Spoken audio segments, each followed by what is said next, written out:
En la hora 17:35 minutos, este es Plan B, el programa que te mantiene al tanto de las novedades. Estamos para Rivera y el mundo a través del aplicativo de Radio Equidad FM 91.3. Recordando que podés seguirnos en la página de Instagram Plan B-programa y también ser uno de los suscriptores de nuestro canal de YouTube Plan B barra programa, y ahí estamos en realidad subiendo todos los videos íntegramente en ese medio de comunicación. En YouTube subimos de forma íntegra los videos que hacemos acá en la radio. Bueno, ya está en los estudios con nosotros Jenny Raudubinich y María Noel Noble. Ambas son referentes de la Asociación Riverense de Trastorno del Espectro Autista, Aritea. Bueno, bienvenida Jenny, bienvenida María Noel, gracias por venir y acceder a la nota. Bueno, buenas tardes, muchas gracias a ti, muchas gracias a la audiencia por la oportunidad que nos brindan de llegar a sus hogares, a sus trabajos. Y bueno, y la compañera debe estar pensando que yo siempre digo que en la vida hay que tener un plan B, hay que tener un plan B, así que sí. Bárbaro por estar aquí en este momento. Muchas gracias por la participación, gracias por este espacio, porque siempre que podamos un poquito estar colaborando, estar hablando un poquito de lo nuestro, de esto que se conoce tan poco, pero que cada vez hay más, así que agradecido siempre que podamos compartir. Mi nombre es María Noel Noble. Soy mamá de Emiliano, de 10 años, 11 años. Y también soy estudiante de la licenciatura de Educación Física en UDELAR. Trabajo en secundaria como administrativa. Y también estoy haciendo un curso de acompañamiento sociolaboral de personas con discapacidad, que es algo nuevo, que estoy aprendiendo. Y nada, como siempre, en este camino de la discapacidad tenemos mucho para aprender y un poquito para contar. Bien, Jenny, nos gustaría, si fuera posible, que le pudieras contar un poco a nuestra audiencia, a nuestros oyentes, qué es Aritea, qué actividades realizan, quiénes la integran, cómo se financia. Bueno, Aritea surgió en el año 2017, que fue una respuesta a una necesidad que veíamos de que era necesario agruparse. ¿Sí? Desde el año 2014 en lo personal venía peleándola sola, escribía cartas a lo que era la Secretaría de Discapacidad y no tenía respuestas. Un día, siempre me apoyé mucho en Autismo España, y un día me decían, tienen que agruparse, porque sola sos una mamá. Una agrupación es un conjunto de ciudadanos que demandan algo, entonces tienen que agruparse.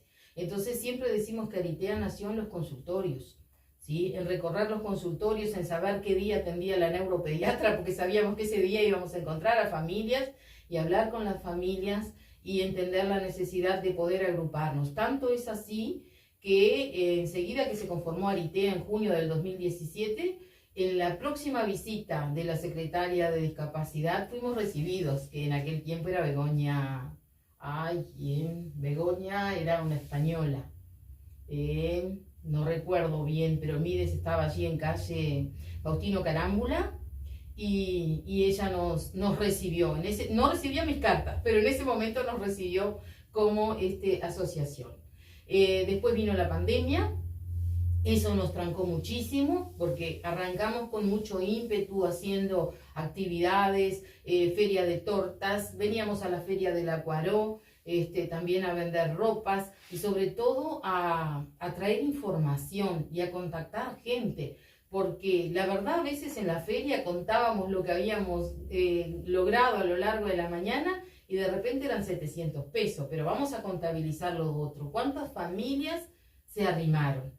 ¿Cuántos vinieron y de repente era dentro de su casa, pero nos decían un vecino, el hijo de un amigo? Entonces se arrimaban a la asociación. También esas actividades sirven como centros de información. También claro, para que la gente se pueda acercar, exactamente. sacar alguna duda.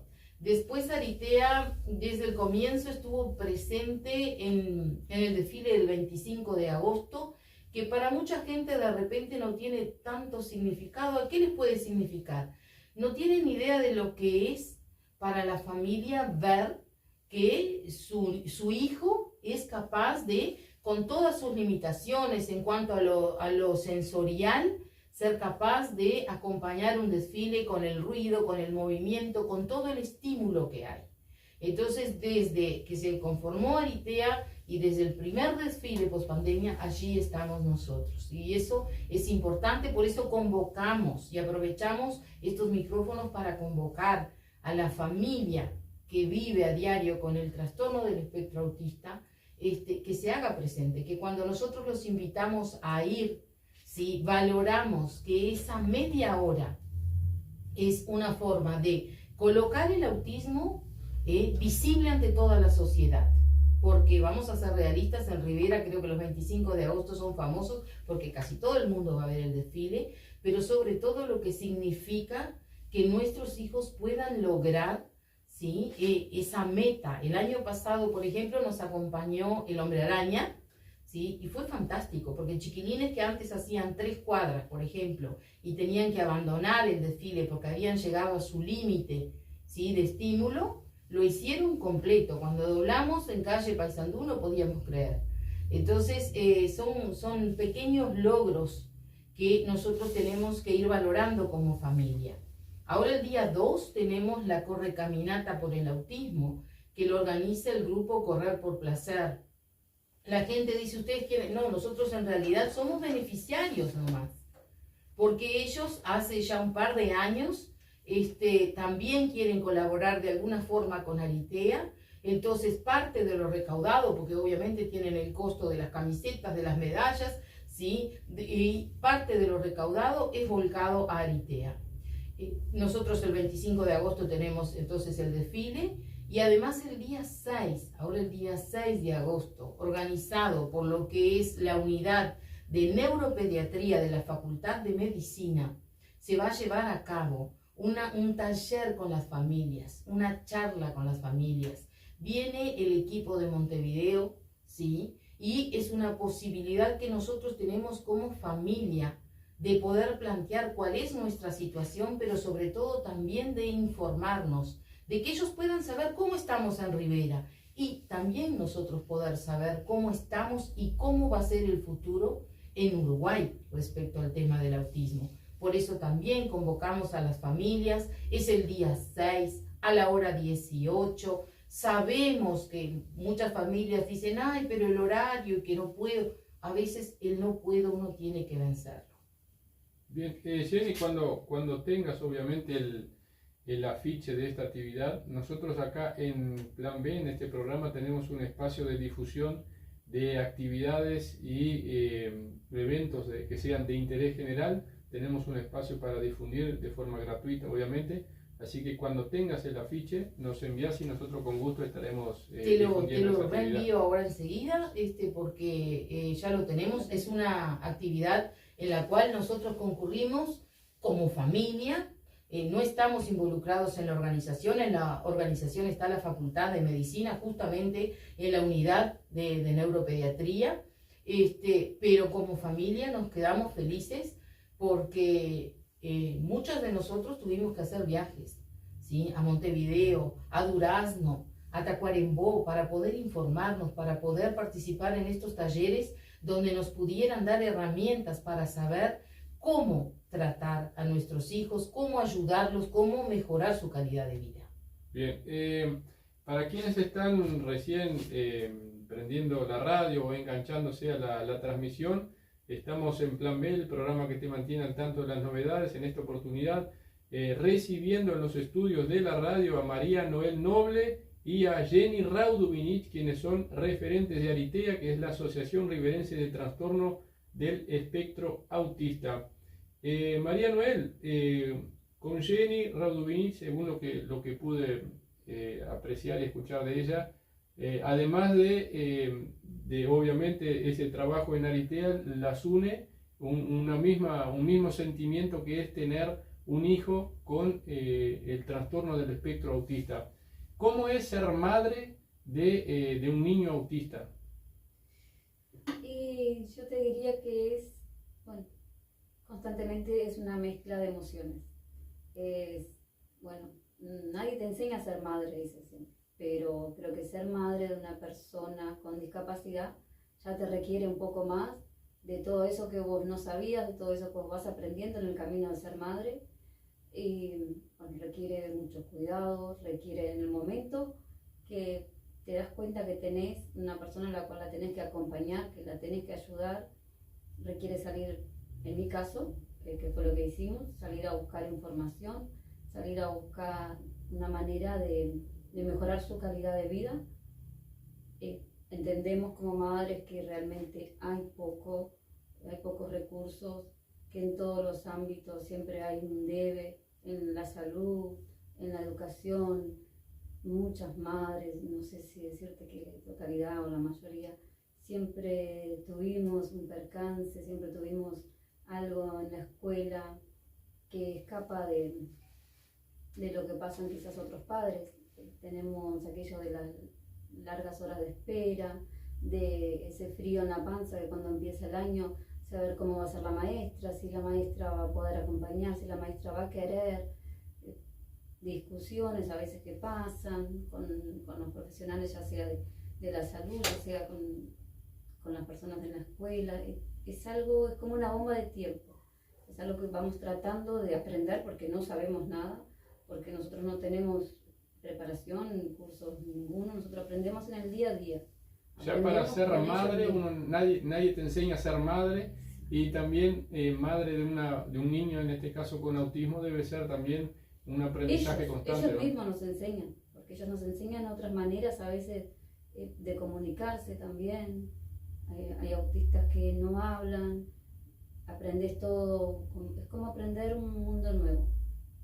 No voy a romantizar y decir que todo es lindo y que es muy bonito y que es un amor, pero tiene la parte de que te das cuenta de que son personas completamente, no tienen filtro y son personas buenas, son personas sin maldad. Genuinas. Aprovechando, María Noel, que Jenny mencionó todo el contexto de pandemia, en ese contexto que obviamente tuvimos que por momentos encerrarnos, ¿el encierro es una problemática para un niño autista? Y sí, depende cómo lo tome. Yo lo viví en pandemia con Emiliano chiquito y bueno, necesitamos buscar un momento, un tiempo que pudiéramos salir con él, que pudiéramos llevarlo a algún lugar libre, a algún lugar, algún espacio. Nosotros con las hermanas siempre tratamos de darle contención, siempre tratamos de ayudarlo, pero va a depender de cada niño, de cada persona. Hay personas que requieren más de atención, que ya no pueden estar, que el ruido les molesta, que no pueden estar en un espacio abierto. Bien, hablando ahora del tema de las afectaciones que sufren las personas con autismo, en este caso los niños, hace ya algún tiempo que en Uruguay se viene hablando por todo el tema de la regulación de los fuegos artificiales con estruendo. Sí. Inclusive yo no sé en qué etapa está la ley, yo no sé en qué etapa está la reglamentación a nivel departamental, pero lo que sí hay una realidad es que el ruido principalmente afecta mucho a las personas con autismo. Desde Aritea, ¿cómo ven esta problemática? ¿En qué está esa reglamentación? Bueno, tú quizás no recuerdas porque ya hace unos cuantos años, pero eras presidente de la Junta. Sí, fui presidente de la Junta. Y yo estuve ahí un 3 de agosto, muy frío recuerdo, ¿sí? Defendiendo el tema justamente de por qué decíamos pirotecnia sonora no. Y ojo, hablábamos de pirotecnia sonora, no era prohibir todo, era simplemente de acuerdo a la cantidad de decibeles, ¿sí? Y la lumínica, bárbaro, divino, porque bueno, si alguien tiene problema, la mamá la familia se encierra con ese niño, no presencia todo aquel estímulo visual y ya está. Pero la sonora nosotros no tenemos un estudio aislado en nuestra casa. Entonces no tenés cómo. Y entonces hay familias que pasan encerradas en el baño, hay otras que se van, la que tiene la posibilidad de irse al medio del campo, se va al medio del campo. Pero en aquel momento yo me fui muy esperanzada. Nunca me voy a olvidar de esa sesión de la Junta, porque me fui muy esperanzada de que iban a levantarse las manos necesarias y no fue así. Hay una ley, el plazo se cumple ahora, eran 2 años, ¿sí?, para que pudieran comercializar o, en todo caso, destruir el material que pase los decibeles que están establecidos. Porque tampoco está prohibido totalmente la pirotecnia sonora. Se fijaron, sí, decibeles, se está cumpliendo bastante bien porque inclusive estas fiestas pasadas me di el trabajo de recorrer lugares donde vendían para ver si realmente estaba señalizado, ¿sí?, con un hexágono verde que está dentro de lo permitido, el amarillo y el rojo que ya sería no permitido.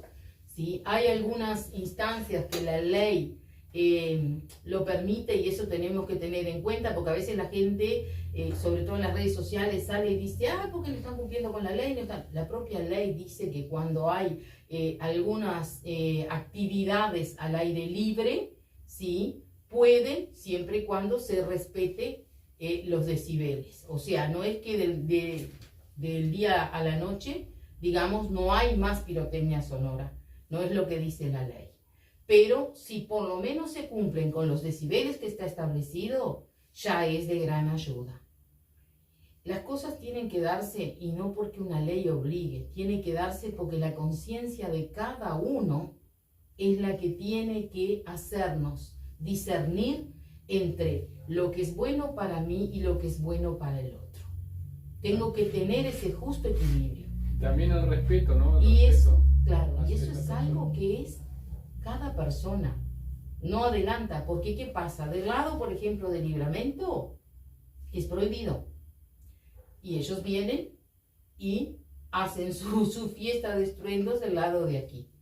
Entonces, hay leyes que, digamos, cubren una parte, pero no lo suficiente. Vamos a ver si se cumplen, ¿sí? Y a partir de este 2027, realmente se terminó o se destruyó o se comercializó todo el material que había y que no está permitido. Bien, queda el mensaje también entonces a las autoridades correspondientes que deben fiscalizar y que deben trabajar también en una normativa para regular los fuegos artificiales con estruendo, que es en realidad lo que provoca tanto daño a las personas con autismo. No solamente a las personas, también a los animales, a los adultos mayores. Tenemos que aprender a pensar en el otro. Seguro. María Noel, ¿cuáles son las sensaciones que tú recordás cuando te enteraste que tu hijo tenía autismo? Bueno, me acuerdo que con Emiliano, él vino después de tener 2 nenas y lo primero que hice fue notar algunas conductas que no estaban, digamos, dentro de lo común, ¿no? Lo llevé al pediatra y el pediatra me dijo que podría ser, que los varones son más lentos, que no seguro, ¿no? Porque podría ser que, como yo venía de 2 nenas, que al ser varón pensaba eso. Bueno, no conforme, marcamos una consulta con la neuropediatra y bueno, desde ahí se trató como una sospecha. Nosotros no fuimos a Montevideo porque realmente hay algo a destacar, que acá en el interior las familias tienen mucho más dificultad, ya sean los diagnósticos, ya sean las terapias, en todo, siempre es más dificultoso acá en el interior. Fuimos al Pereira Rosell y mi hijo ahí inició con un equipo muy bueno, un equipo con una psiquiatra, con varios médicos. Y después de unos cuantos idas y vueltas nos dieron el diagnóstico que, si bien ya al principio, ya como sabíamos, es aquello que nos da la confirmación. y que si bien es muy necesario, ¿no? Hoy en día hay muchos niños en las escuelas, en los CAIF, que siempre tratan con sospechas, pero la importancia de tener un diagnóstico. Y bien, a partir de ahí no sabíamos qué hacer, no sabíamos a qué puertas ir, tratamos de acompañarlo de la mejor manera, llevándolo a lo que él necesitaba.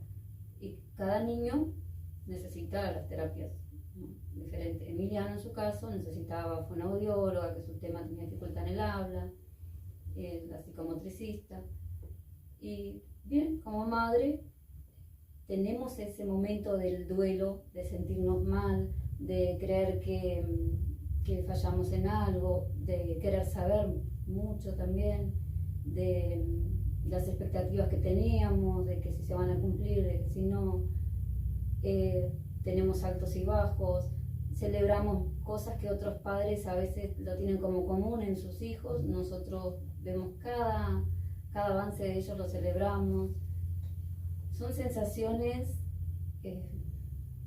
realmente son, no todo es bueno, tenemos momentos tristes, tenemos momentos bajones, tenemos, bueno, las crisis, depende como cada niño también como los tenga. Realmente es como una montaña rusa.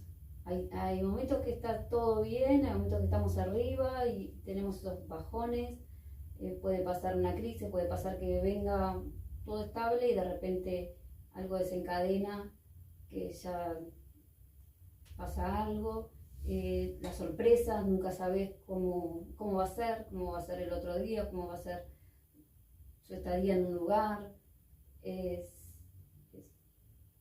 algo que te agarra por sorpresa y que tratas de ir llevando, de decir, no, yo sé cómo manejar esto. No, en realidad no sabes tanto, vas sabiendo, pero sabes que siempre puedes encontrarte con algo nuevo, también dependiendo de la edad. Como que estar pendiente siempre de algo que pueda surgir, que vos no sabés, porque no conoces, es algo desconocido. Ahora, por ejemplo, la preadolescencia, tampoco sé con qué me voy a encontrar, son sorpresas. Tuve la experiencia con mis hijas, pero sé que es diferente. Entonces es mucha sorpresa, son momentos de alegría, son momentos de frustración a veces, son muchas sensaciones encontradas. Acá nos envía mensaje Silvia Olivera, que nos está escuchando, es la presidente de ACUR, la Asociación de Comercios Unidos de Rivera. Dice, le falta mucha empatía y respeto por parte de nuestra sociedad. Lo digo con propiedad, pues tengo una hija con perfil autista y hace 26 años que sufrimos todos juntos a ella por los ruidos fuertes. Bueno, esto haciendo un poco de relación a lo que hablábamos sobre la regulación de la pirotecnia sonora. Yo le hago una consulta, una pregunta que va para las dos, porque las dos tienen hijos que padecen el trastorno del espectro autista. ¿Qué indicaciones le pueden dar a nuestros oyentes, a los padres o madres, para que presten atención en algunas actitudes de sus hijos, principalmente en temprana edad, que pueden ser indicios o pueden ser, determinadas conductas que pueden llevar a ser personas que padecen la TEA? Sí, bueno. Hay algo que siempre lo digo, y no por repetitivo es menos válido, porque sigo hablando con mamás, sobre todo mamás de bebés muy pequeños, y le digo a ella, ¿tú lees el carnet del niño o de la niña sobre el desarrollo de tu hijo? Porque generalmente todas van a la columna de si aumentó de peso, cuántos gramos aumentó, si creció, cuántos centímetros creció. Y bueno, y si la doctora me marca alguna curva que significa que el crecimiento de repente, entonces ahí me fijo. Pero tú vas atrás donde dice cuál es la conducta esperada de 0 a 3 meses, de 3 a 6, de 6 a 9, y la mayoría te dice que no. Y ahí hay muchos indicadores. Hay un indicador que es importante, que creo que casi todas las madres, si nos analizamos en nuestros primeros meses de maternar, es el vínculo, el contacto que se genera en el momento de amamantar. hay un vínculo que se genera, que con el niño o la niña que está dentro de lo que es el trastorno, o el niño o la niña con autismo, vamos a decir la palabra como es, no se da tanto, que es ese de la mirada, de cuando empiezan a sonreír, que toman la teta un poquito y miran a la mamá y se ríen y después siguen tomando, y con ellos no se da. El tema muchas veces tienen trastornos del sueño, o sea, problemas, es el bebé que no duerme bien, es el niño que no duerme bien, ¿sí? Es el niño que cuando llega, por ejemplo, alguien a la casa, o esa rutina cambia, porque hay visita, porque nos cambiamos de casa, por alguna cosa, es más de lo habitual, digamos, ¿no? O sea, cuando hay un cambio en la rutina, cuando nosotros vamos a ir de viaje, cuando salimos de la casa. Hay niños que en la casa son divinos, maravillosos, y cuando salen las mamás los describen como que salir es un infierno. No, pero vamos a ver, vamos a observar en qué momento, qué cosas vemos que le afectan, ¿sí? Y esas cosas hablar, decirle a los pediatras. El diálogo con el pediatra tiene que ir más allá de si come todo el puré o no come todo el puré. Es decir la verdad, mire, no duerme bien en la noche, ¿sí? Tiene un sueño intranquilo, llega a visita a la casa y se encierra o se pone a llorar, no sabe manejar las emociones que son propias en un bebé, no es capaz de seguir un diálogo, porque ¿qué pasa? De repente el bebé no habla, ¿sí? Pero si yo le muestro un chiche y él no me sigue tampoco, a ver, hay algo ahí que nosotros tenemos que estar atentos. Hay que saber leer a nuestros hijos, hay que aprender a leer a nuestros hijos. Hoy María decía que no hay cursos. Hay muchos, inclusive muchos gratis. Lo que tenemos es que tener el tiempo, la dedicación y decir, bueno, me enfoco en esto porque esto es lo que va a ayudar a mi hijo. ¿Sí? Yo lo digo con propiedad, pues soy una persona que no pasa una semana sin que yo participe en un taller, en un curso, en un seminario, lo que fuere, que pueda ayudarme, ¿sí? No solamente con mi hijo, sino también poder ayudar a otras familias, ¿no? Porque uno va aprendiendo y no significa que lo que funcionó con el mío va a funcionar con el de ella o con otro, pero es en el intercambio de experiencias donde nos vamos enriqueciendo. A mí me pasó algo muy particular cuando mi hijo tenía 4 años, que salíamos a la calle y era un infierno, realmente era un infierno. Entonces en algún momento le digo a la neuropediatra, no sé qué pasa, que por ejemplo le digo, bueno, vamos al supermercado, ¿sí? Y paro 5 minutos a hablar con alguien conocido, ¿sí? Y aquello se desata una crisis.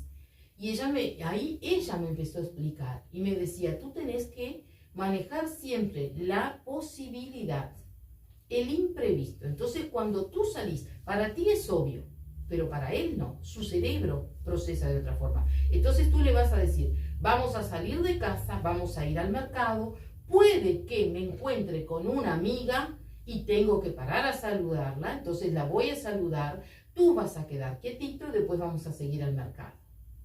Y yo empecé a hacerlo y no podía creer.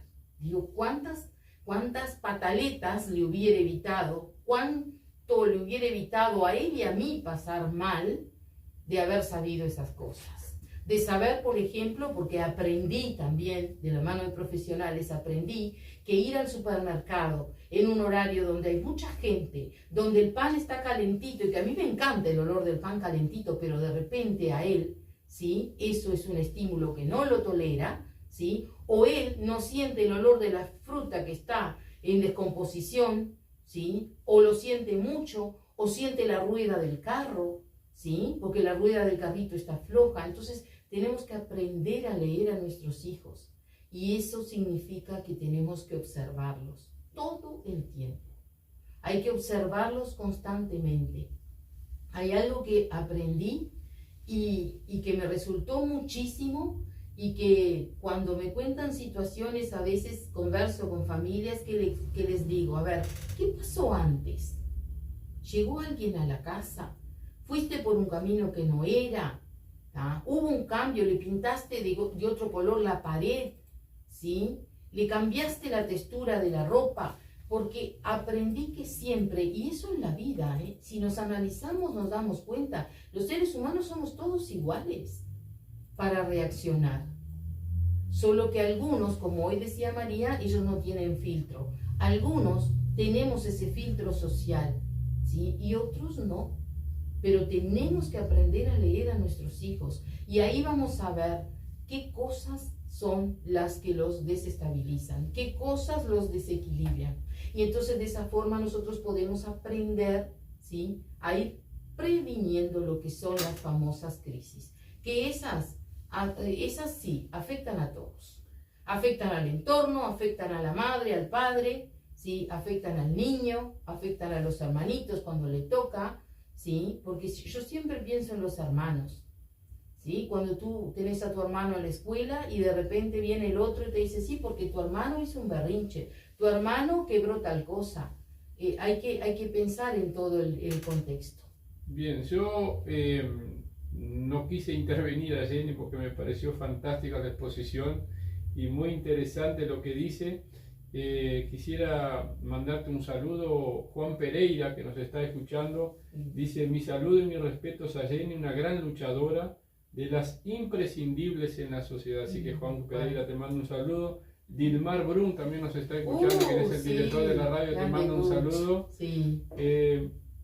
Jenny y María, la verdad que muy buena la exposición de ustedes.